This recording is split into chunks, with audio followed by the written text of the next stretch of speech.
这么多的观众为我加油，真的，我作为一个家乡人，我特别的自豪，而且特别为我们家乡骄傲，特别感谢你们。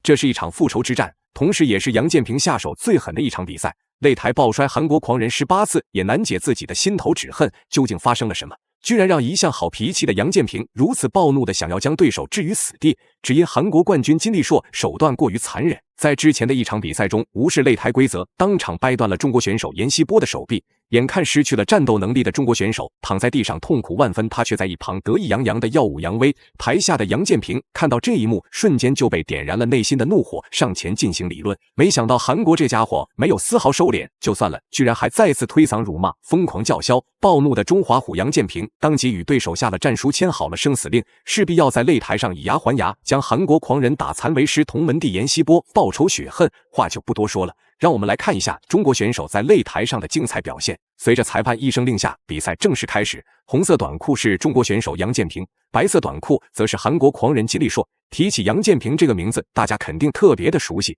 从登上职业擂台以来，他暴揍的日本选手没有100也有80，就连打不死的小强都不在话下。那打残一个韩国狂人，应该也不是太大的问题。双方作为2个国家综合格斗领域的佼佼者，本来无冤无仇，各自发展。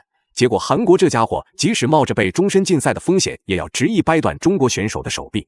甚至杨建平只是想讨要一个说法，结果却再次遭到了他的推搡辱骂。既然韩国冠军如此猖狂，那杨建平自然也没有手下留情的必要了。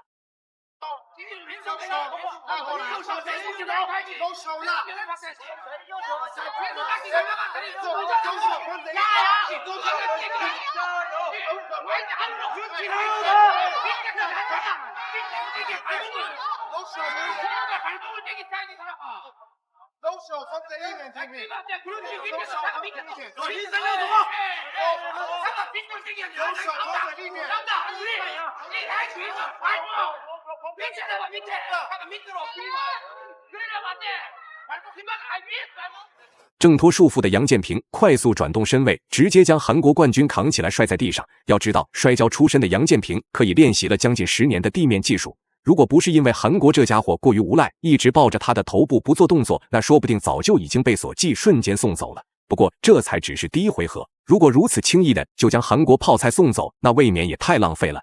毕竟能合法且免费暴揍老外的机会可不多，更何况杨建平今天不仅是为了赢，还要以牙还牙，为被掰断手臂的同门师弟报仇。不知天高地厚的金立硕今天绝对会经历人生中最恐怖的噩梦。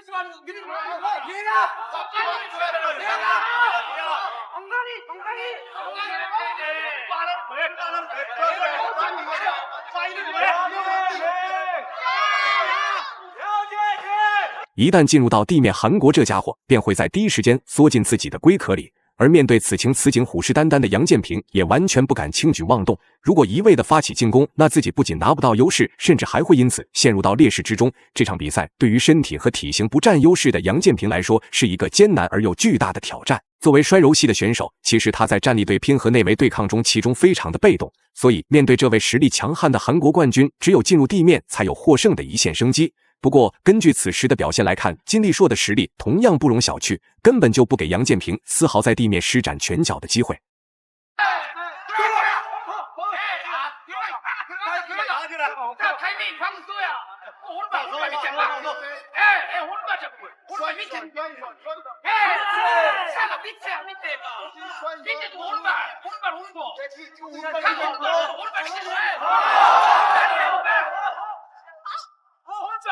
好的，漂亮，这样。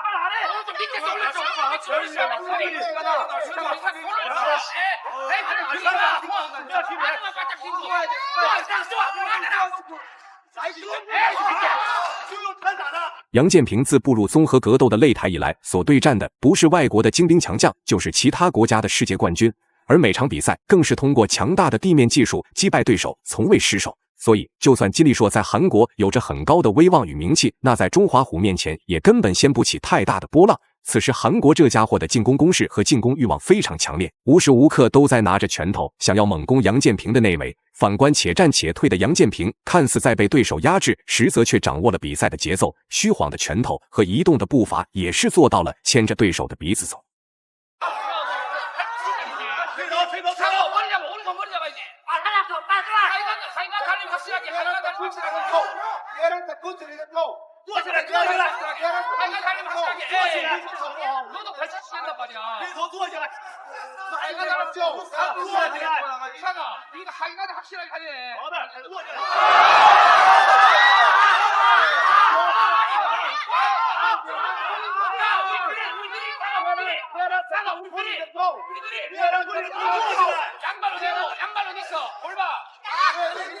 能在杨建平面前坚持这么长时间且打得不相上下的选手可不多。韩国冠军金立硕可谓是其中实力最强悍的那一个，多年的摔跤经验和丰厚的跆拳道功底，不仅让他用3年时间就称霸了韩国拳坛，甚至来华仅半年时间就斩杀了中国多位猛将。此时一旦进入到地面缠斗环节，他绝对会用最快的速度限制住杨建平的手臂。这种无赖的招式也是让占据着上身位的杨建平感到无奈，却又无可奈何。要知道，长时间的地面缠斗在耗费体能的同时，还非常考验选手双方的心态。所以，经历过多次抱摔的金立硕，绝对是已经意识到了事情的严重性。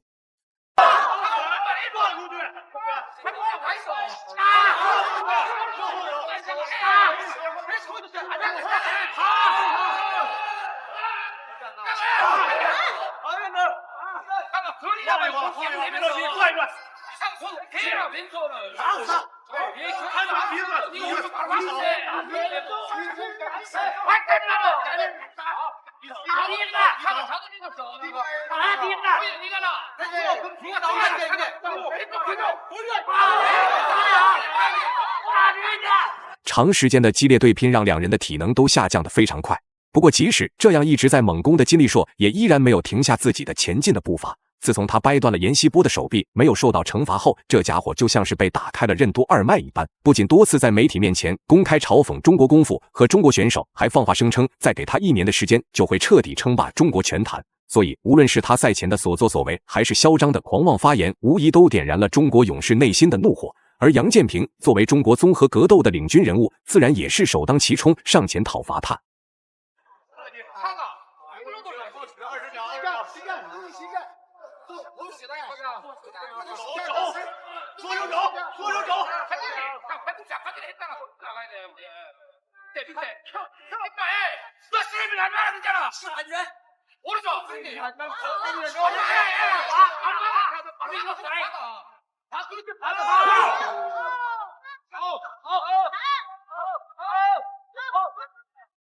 最终，杨建平成功以微弱的点数优势拿下了比赛的胜利。以上就是本期视频的全部内容。大家觉得中国选手杨建平本场比赛的表现如何？欢迎在评论区留言讨论。